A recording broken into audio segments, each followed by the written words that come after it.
بسم اللہ الرحمن الرحیم۔ مرتے وقت انسان سب کچھ بھول جاتا ہے لیکن ان تین لوگوں کو نہیں بھولتا۔ نبی کریم صلی اللہ علیہ وآلہ وسلم نے فرمایا، جب انسان کی روح نکل رہی ہوتی ہے تو وہ شخص ان تین لوگوں کو بہت یاد کرتا ہے۔ مرتے وقت انسان سب کچھ بھول جاتا ہے لیکن ان تین لوگوں کو نہیں بھولتا۔ وہ تین لوگ یہ ہیں۔ اللہ تعالیٰ نے قرآن مجید میں موت کو اجل سے تعبیر فرمایا ہے۔ اجل کے معنی ہیں کسی چیز کا مقررہ وقت جو کسی قیمت پر نہ ٹلے۔ موت ایک ایسی حقیقت ہے کہ جس سے انکار کسی کے لیے بھی ممکن نہیں ہے۔ ہر ایک جانتا ہے کہ ایک دن اس کی دنیاوی زندگی کا تسلسل یقیناً ختم ہو کر رہے گا، اور جب اس کی موت کا وقت آئے گا تو دنیا کی کوئی طاقت اور اعلیٰ سے اعلیٰ سائنسی اسباب وسائل اس کو موت سے نہ بچا سکیں گے۔ قرآن مجید کی سینکڑوں آیتوں میں موت، حشر اور جنت و دوزخ کی تفصیلات کا ذکر کیا گیا ہے اور لوگوں کو اس اٹل حقیقت کے لیے تیار رہنے کا حکم فرمایا گیا ہے۔ چند آیات ملاحظہ ہوں۔ ہر جان موت کا مزہ چکھنے والی ہے اور تمہارے اجر پورے کے پورے تو قیامت کے دن ہی دیے جائیں گے۔ بس جو کوئی دوزخ سے بچا لیا گیا اور جنت میں داخل کیا گیا وہ واقعتاً کامیاب ہو گیا، اور دنیا کی زندگی دھوکے کے مال کے سوا کچھ بھی نہیں۔ ایک اور جگہ ارشاد بانی ہے، اور کوئی شخص یہ نہیں جانتا کہ وہ کل کیا عمل کمائے گا، اور نہ کوئی شخص یہ جانتا ہے کہ وہ کس سرزمین پر مرے گا۔ بے شک اللہ خوب جاننے والا ہے۔ تم چاہے کہیں بھی ہو، موت تمہیں آ ہی پکڑے گی، اگرچہ تم مضبوط قلعے ہی میں کیوں نہ ہو۔ پھر جب ان کا مقررہ وقت آ پہنچتا ہے تو وہ نہ ایک گھڑی پیچھے ہو سکتے ہیں اور نہ ہی ایک گھڑی آگے بڑھ سکتے ہیں۔ اور تم اس مال میں سے جو ہم نے تمہیں عطا کیا ہے اللہ کی راہ میں خرچ کرو، قبل اس کے کہ تم میں سے کسی کو موت آ جائے، پھر وہ کہنے لگے، اے میرے رب، تو نے مجھے تھوڑی مدت تک کی مہلت اور کیوں نہ دے دی کہ میں صدقہ و خیرات کر لیتا اور نیکوکاروں میں سے ہو جاتا۔ اور اللہ ہرگز کسی شخص کو مہلت نہیں دیتا جب اس کی موت کا وقت آ جاتا ہے، اور اللہ ان کاموں سے خوب آگاہ ہے جو تم کرتے ہو۔ یہاں تک کہ جب ان میں سے کسی کو موت آ جائے گی تو وہ کہے گا، اے میرے رب، مجھے دنیا میں واپس بھیج دے تاکہ میں اس دنیا میں کچھ نیک عمل کر لوں جسے میں چھوڑ آیا ہوں۔ ہرگز نہیں، یہ وہ بات ہے جسے بطور حسرت کہہ رہا ہوں، اور ان کے آگے اس دن تک ایک پردہ حائل ہے جس دن وہ قبروں سے اٹھائے جائیں گے۔ لیکن اس کے مقابل یہ بھی ایک عجیب حقیقت ہے کہ موت جتنی زیادہ یقینی ہے اتنی ہی لوگوں میں اس سے غفلت اور عدم توجہی پائی جاتی ہے، حتیٰ کہ مجلسوں میں موت کا ذکر تک ناپسند کیا جاتا ہے۔ یہ غفلت ایمانی تقاضے کی بالکل برخلاف ہے۔ مومن کی شان یہی ہے کہ وہ کثرت سے موت کو یاد کیا کریں اور جہاں تک ممکن ہو آخرت کی تیاری کے لیے ہر وقت فکر مند رہنا چاہیے۔ قرآن مجید کی سینکڑوں آیتوں میں موت، حشر اور جنت و دوزخ کی تفصیلات کا ذکر کیا گیا ہے، اور انبیاء کرام کی بعثت کا اہم ترین مقصد بھی یہ تھا کہ انسان کو اس کے اصلی اور دائمی وطن سے آگاہ کر کے وہاں کی دائمی نعمتوں کا اسے مستحق بنا دیا جائے۔ اس حوالے سے چند احادیث ملاحظہ ہوں۔ حضرت ابو ہریرہ سے روایت ہے کہ رسول صلی اللہ علیہ وآلہ وسلم نے فرمایا، لذتوں کو ختم کرنے والی چیز یعنی موت کو زیادہ یاد کیا کرو۔ حضرت ابو موسیٰ رضی اللہ تعالیٰ عنہ حضور صلی اللہ علیہ وآلہ وسلم سے روایت کرتے ہیں کہ آپ صلی اللہ علیہ وآلہ وسلم نے ارشاد فرمایا، جو اللہ تعالیٰ سے ملاقات کو پسند کرتا ہے اللہ تعالیٰ بھی اس سے ملاقات پسند فرماتا ہے، اور جو اللہ تعالیٰ سے ملنا ناپسند کرتا ہے اللہ تعالیٰ بھی اس سے ملنا ناپسند فرماتا ہے۔ یہ حدیث متفق علیہ ہے۔ حضرت ابی بن کعب رضی اللہ تعالیٰ عنہ سے روایت ہے کہ جب رات کا تہائی حصہ گزر جاتا تو حضور نبی کریم صلی اللہ علیہ وآلہ وسلم اٹھ کھڑے ہوتے اور فرماتے، اے لوگو اللہ تعالیٰ کو یاد کرو، اے لوگو اللہ تعالیٰ کو یاد کرو، قیامت کا پہلا نفخہ آ چکا، دوسرا نفخہ اس کے تابع ہوگا، موت اپنی ہولناکیوں سمیت آ پہنچی، موت اپنی سختیوں سمیت آ پہنچی۔ رسول صلی اللہ علیہ وآلہ وسلم نے ارشاد فرمایا، دنیا میں اس طرح رہو جیسے تم ایک راہ چلتے مسافر ہو یا کسی منزل کے راہی۔ حضرت عبداللہ بن عمر کہا کرتے تھے، جب شام ہو جائے تو صبح کا انتظار نہ کرو، اور جب صبح ہو جائے تو شام کا انتظار نہ کرو اور بیماری سے پہلے صحت کو اور موت سے پہلے زندگی کو غنیمت سمجھو۔ یعنی دنیا کی عیش و عشرت میں کھو کر آخرت کو بھول جاؤ گے تو موت کے وقت پچھتاؤ گے کہ کاش میں نے آخرت کے لیے کوئی زیادہ راہ جمع کیا ہوتا۔ اسی طرح بیماری کے عالم میں انسان انتہائی چاہت و خواہش کے باوجود بہت سے کام نہیں کر سکتا، تو عالم صحت میں جب انسان کی ساری توانائیاں عروج پر ہوتی ہیں وہ اعمال خیر کیوں بجا نہیں لاتا کہ بعد میں کف افسوس نہ ملنا پڑے۔ اسی لیے کہا گیا ہے دنیا آخرت کی کھیتی ہے، یعنی دنیا میں ایمان و عمل کی جو فصل کاشت کرو گے آخرت میں اسی کا پھل ملے گا۔ ایک عورت نے حضرت عائشہ صدیقہ رضی اللہ تعالی عنہ سے اپنے دل کی سختی کی شکایت کی تو آپ رضی اللہ تعالی عنہ نے نصیحت فرمائی کہ تم موت کو کثرت سے یاد کیا کرو، تمہارا دل نرم ہو جائے گا۔ حضرت علی بن ابی طالب فرماتے ہیں کہ قبر عمل کا صندوق ہے اور موت کے بعد اس کی خبر ملے گی۔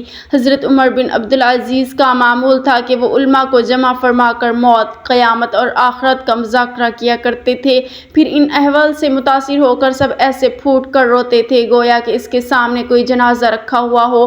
موت کو یاد کرنے کے بڑے فوائد ہیں۔ علامہ سیوطی لکھتے ہیں کہ بعض علماء سے منقول ہے کہ جو شخص موت کو کثرت سے یاد کرے اس کو اللہ تبارک و تعالی 3 باتوں کی توفیق مرحمت فرماتا ہے۔ نمبر 1، اگر اس سے کوئی گناہ ہو جائے تو وہ جلد از جلد توبہ کر کے گناہ معاف کرانے کی کوشش کرتا ہے کہ کہیں توبہ کے بغیر موت نہ آ جائے۔ نمبر 2، موت کو یاد کرنے والا ہرگز طمع میں مبتلا نہیں ہوتا بلکہ جو کچھ بھی اسے میسر ہو اسی پر راضی رہتا ہے، اور یہ قناعت اسے طبعی سکون اور دلی راحت عطا کرتی ہے، اور یہ سوچتا ہے کہ تھوڑی بہت زندگی ہے جس طرح بھی گزر جائے گزار لیں گے، زیادہ کی فکر کرنے سے کوئی فائدہ نہیں۔ نمبر 3، موت کو استحضار رکھنے والا شخص جب عبادت کرتا ہے تو پوری دل جمعی کی 2 وجوہات ہوتی ہیں۔ اول یہ کہ اسے خطرہ رہتا ہے کہ پتہ نہیں آئندہ اسے عبادت کا موقع ملے کہ نہ ملے، لہٰذا ابھی اسے جتنا اچھا بنا لیں غنیمت ہی غنیمت ہے۔ دوسرے یہ کہ آخرت کی یاد کی وجہ سے اسے عبادت پر ملنے والے عظیم اخروی بدلے کا کامل یقین ہوتا ہے، جس کی بنا پر اسے عبادت میں وہ کیف و سرور نصیب ہوتا ہے جو الفاظ میں نہیں بیان کیا جا سکتا۔ ایک عربی شاعر کہتا ہے، ترجمہ: میرے دوست، دنیا کے آرام اور راحت سے دھوکے میں مت پڑنا، اسی لیے کہ عمر ختم ہو جائے گی اور عیش جاتی رہے گی۔ جب تم کسی جنازے کو اٹھا کر قبرستان لے جاؤ تو یہ یقین کر لینا کہ اس کے بعد تمہیں بھی ایسے ہی اٹھا کر لے جایا جائے گا۔ الغرض قرآن و حدیث میں موت اور ما بعد موت کے احوال، محشر میزان عدل کا قیام، جزا و سزا کا نفاذ، جنت و جہنم کے احوال اور ان میں دخول تفصیل کے ساتھ بیان فرمائے گئے ہیں۔ ان کا مذاق کے طور پر ذکر کرنا قرآن و حدیث میں بیان کردہ غیبی حقیقتوں کی اہانت کے مترادف ہے۔ آخرت کے تصور کو مردہ فکر سے تعبیر کرنے کا کوئی مسلمان تصور بھی نہیں کر سکتا۔ اللہ تعالیٰ کا ارشاد ہے، اور دنیا کی یہ زندگی تو صرف کھیل اور تماشا ہے، اور بے شک آخرت کا گھر ہی اصل زندگی ہے اگر وہ جانتے ہوتے۔ ناظرین، مرنے کے بعد انسان قبر میں کیسے اور کتنے دن بعد ختم ہوتا ہے؟ سائنس کی نظر میں تدفین کے 1 دن بعد یعنی ٹھیک 24 گھنٹے بعد انسان کی آنتوں میں سے ایسے کیڑوں کا گروہ سرگرم عمل ہو جاتا ہے جو مردے کے پاخانے کے راستے سے نکلنا شروع ہو جاتا ہے، ساتھ ناقابل برداشت بدبو پھیلنا شروع کر دیتا ہے جو کہ دراصل اپنے ہم پیشہ کیڑوں کو دعوت دیتے ہیں۔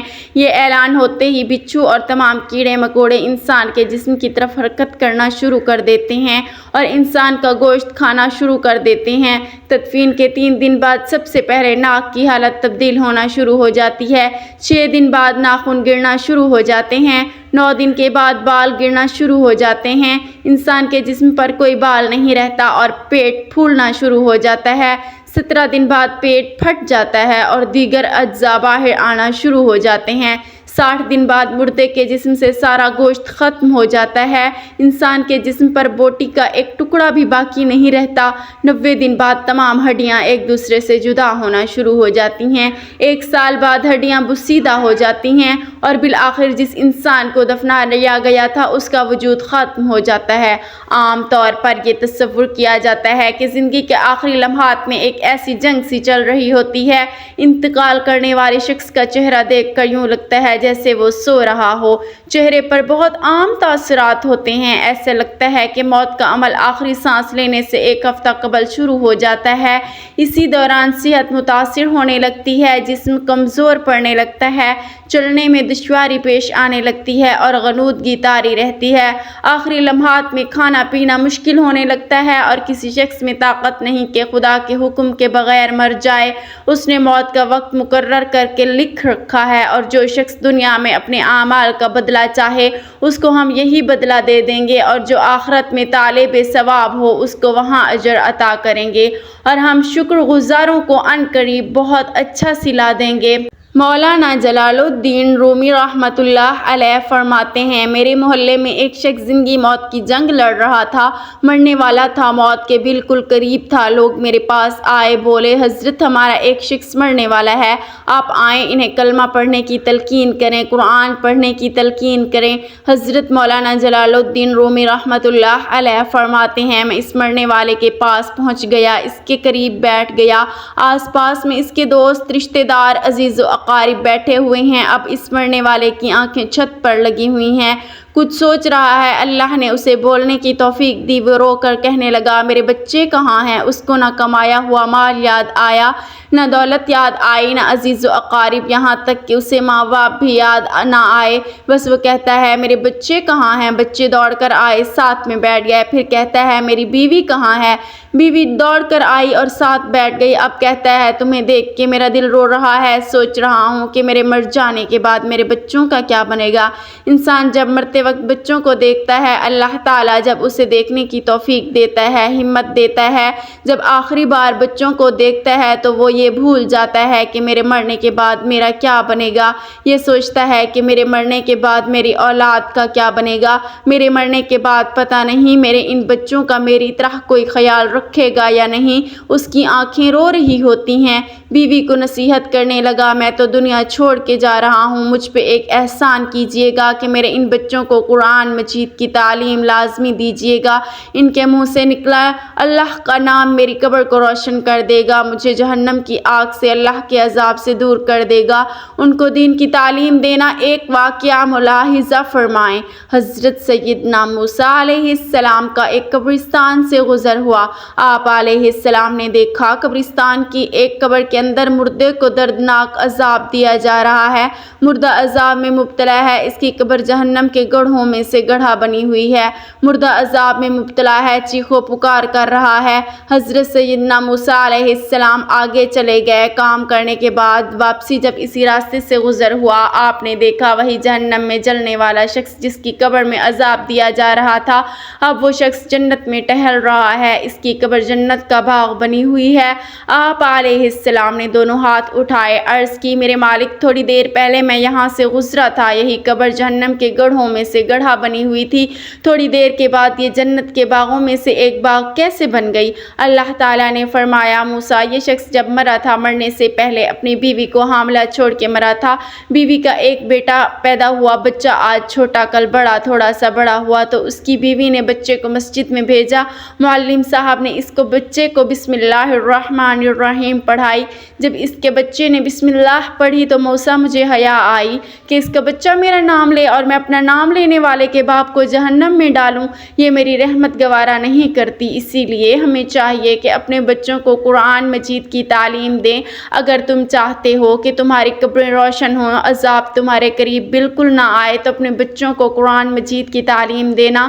حضرت مولانا جلال الدین رومی رحمۃ اللہ علیہ فرماتے ہیں، وہ شخص توبہ کرتا کرتا یہ کہتا کہ میرے بچوں کو قرآن کی تعلیم دینا، ایک دم اس کی زبان لڑکھڑانے لگی، اس کا بدن کانپنے لگا، موت کا فرشتہ آ گیا روح نکالنے کے لیے۔ فرماتے ہیں، جب انسان کی روح نکلتی ہے تو اس کا منہ کھل جاتا ہے، دونوں ہونٹ ایک دوسرے سے جدا ہو جاتے ہیں، انسان کی روح انسان کے پیروں سے نکلی ہوئی اوپر کی طرف آتی ہے، جب دل اور پھیپھڑوں تک پہنچتی ہے تو یہ وہ لمحہ ہوتا ہے، یہ وہ وقت ہوتا ہے کہ جب انسان زندگی میں پہلی بار فرشتے اور شیطان کو دیکھتا ہے، یہ وہ مرحلہ ہوتا ہے جب انسان کے ایک طرف شیطان اس کے کان میں غلط مشورہ ڈالتا ہے اور دوسری طرف اس کی زبان سے اس کے عمل کے مطابق الفاظ نکلنے لگتے ہیں۔ اگر انسان نیک ہوتا ہے، نمازی ہوتا ہے، عبادت گزار ہوتا ہے تو پھر اس کا دماغ اس کی زبان کو کلمہ پڑھنے کی تلقین کرتا ہے، درود پاک پڑھنے کی تلقین کرتا ہے، اور اگر انسان نیک نہیں ہوتا تو پھر اس کا جو دماغ ہوتا ہے وہ عجیب سی ہیبت کا شکار ہو جاتا ہے اور انسان شیطان کے مشورے کو قبول کر بیٹھتا ہے۔ جب انسان شیطان کے مشورے کو قبول کر بیٹھتا ہے پھر کوشش کرتا ہے کلمہ پڑھنے کی لیکن نہیں پڑھ پاتا۔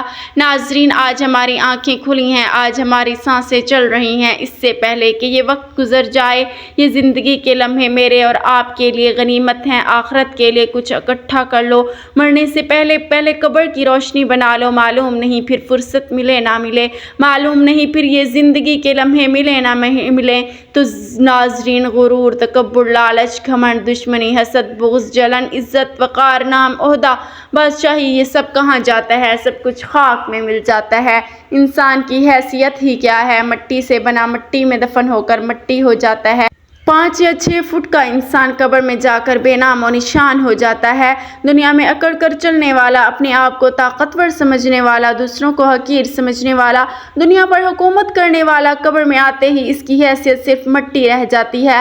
لہٰذا انسان کو اپنی ابدی اور ہمیشہ کی زندگی کو خوبصورت اور پرسکون بنانے کے لیے ہر لمحہ فکر کرنی چاہیے، اللہ تعالیٰ کو یاد کرنا چاہیے، ہر نیک عمل اور عبادت میں اخلاص پیدا کرنا چاہیے اور خاتمہ بالخیر کی دعا کرنی چاہیے۔ مرتے وقت انسان سب کچھ بھول جاتا ہے، لیکن ایسی 2 ہستیاں ہیں جسے انسان مرتے وقت ہرگز نہیں بھولتا۔ انسانی جسم لافانی نہیں ہے، یہ زمین پر ایک مدت سے زیادہ زندہ نہیں رہ سکتا۔ عام طور پر جسم زمین پر کئی رنگ بدلتا ہے، بچپن سے جوانی اور جوانی سے بڑھاپا، یہ تمام علامات جسم کی پل پل موت کی طرف بڑھنے کی خبر ہے۔ مرنے سے پہلے ضروری ہے جسم کے لیے بھی اور اس جسم کی روح سے محبت کرنے والوں کے لیے بھی کہ وقت بہت قریب آ گیا ہے۔ ایسے موقع پر محبت کرنے والوں کو چاہیے کہ وہ جسم کو تنگ نہ کریں، اسے کوئی ذہنی یا جسمانی تکلیف نہ پہنچائیں تاکہ روح کے جسم سے جدا ہونے کا یہ عمل آسان ہو جائے۔ مرنا ایک ایسا عمل ہو سکتا ہے جس کے دوران جسم زندگی کو جانے دیتا ہے۔ یہ عمل مختلف لوگوں کے درمیان مختلف ہو سکتا ہے۔ جب لوگ مر رہے ہوتے ہیں تو جسم کا نظام آہستہ آہستہ کام کرتا ہے، دل کی دھڑکن ہلکی ہو جاتی ہے اور دوران خون کے کم ہو جانے کی وجہ سے دماغ اور باقی اعضاء کو کم آکسیجن مل پاتی ہے جس کی وجہ سے صحیح طور پر کام نہیں کر پاتا۔ اس کے علاوہ مرنے والے شخص کی سوچنے اور سمجھنے کی صلاحیت ختم ہو جاتی ہے۔ اگر آپ نے موت کو گلے لگاتے کسی شخص کو کبھی دیکھا ہو تو آپ نے یہ غور کیا ہوگا کہ ایسا لگتا ہے جیسے اچانک اس کے چہرے پر سکون آ گیا ہو، لیکن اس دوران آخر اس کے دماغ میں کیا کچھ چل رہا ہوتا ہے؟ انتقال کرنے والے شخص کا چہرہ دیکھ کر یوں لگتا ہے جیسے وہ سو رہا ہو۔ چہرے پر بہت عام تاثرات ہوتے ہیں۔ میرے ایک رشتہ دار کا انتقال کے قریب بہت تکلیف میں تھے، لیکن مرنے کے بعد ان کا چہرہ چمک رہا تھا اور اچانک ایسا لگنے لگا جیسے وہ بہت خوش ہوں۔ ناظرین، عام طور پر یہ تصور کیا جاتا ہے کہ زندگی کے آخری لمحات میں ایک جنگ سی چل رہی ہوتی ہے۔ انتقال کرنے والے شخص کا چہرہ دیکھ کر یوں لگتا ہے جیسے وہ سو رہا ہو۔ چہرے پر بہت عام تاثرات ہوتی ہیں۔ ایسا لگتا ہے کہ موت کا عمل آخری سانس لینے سے 1 ہفتہ قبل شروع ہو جاتا ہے۔ اس دوران صحت متاثر ہونے لگتی ہے، جسم کمزور پڑنے لگتا ہے، چلنے میں دشواری پیش آنے لگتی ہے اور غنودگی طاری رہتی ہے۔ آخری لمحات میں کھانا پینا مشکل ہونے لگتا ہے اور کسی شخص میں طاقت نہیں کہ خدا کے حکم کے بغیر مر جائے۔ اس نے موت کا وقت مقرر کر کے لکھ رکھا ہے اور جو شخص دنیا میں اپنے اعمال کا بدلہ چاہے اس کو ہم یہی بدلہ دے دیں گے، اور جو آخرت میں طالب ثواب ہو اس کو وہاں اجر عطا کریں گے، اور ہم شکر گزاروں کو عن قریب بہت اچھا صلہ دیں گے۔ مرتے وقت انسان کے دل و دماغ سے ہر چیز نکل جاتی ہے، یہ سب کچھ بھول جاتا ہے، اپنا مال و دولت، محل، عزیز و اقارب، رشتہ دار، سب کچھ بھول جاتا ہے۔ مگر مرتے وقت انسان 2 لوگوں کو بہت زیادہ یاد کرتا ہے۔ وہ 2 لوگوں کو ہرگز نہیں بھولتا، ان کو سامنے بٹھا کے چیخنے کی کوشش کرتا ہے، ان کے غم میں رونے کی کوشش کرتا ہے مگر رو نہیں پاتا۔ انسان جب مرتے وقت بچوں کو دیکھتا ہے، اللہ تعالیٰ جب اسے دیکھنے کی توفیق عطا کرتا ہے، ہمت دیتا ہے، جب آخری بار بچوں کو دیکھتا ہے تو وہ یہ بھول جاتا ہے کہ میرے مرنے کے بعد میرا کیا ہوگا۔ یہ سوچتا ہے کہ میرے مرنے کے بعد میری اولاد کا کیا بنے گا، میری مرنے کے بعد میری بیوی بچوں کا کیا بنے گا اور میرے بچوں کا کوئی میری طرح خیال رکھ پائے گا یا نہیں۔ اس کی آنکھیں رو رہی ہوتی ہیں۔ بیوی کو نصیحت کرنے لگا، میں تو دنیا چھوڑ کے جا رہا ہوں، مجھ پر ایک احسان کیجیے گا کہ میرے ان بچوں کو قرآن مجید کی تعلیم لازمی دیجیے گا۔ ان سے منہ سے نکلا اللہ کا نام میری قبر کو روشن کر دے گا، مجھے جہنم کی آگ سے اللہ کے عذاب سے دور کر دے گا۔ ان کو دین کی تعلیم دینا۔ اللہ پاک ہم سب کو نیک عمل کرنے کی توفیق عطا فرمائے اور ہمارا خاتمہ ایمان پر فرمائے، آمین ثم آمین۔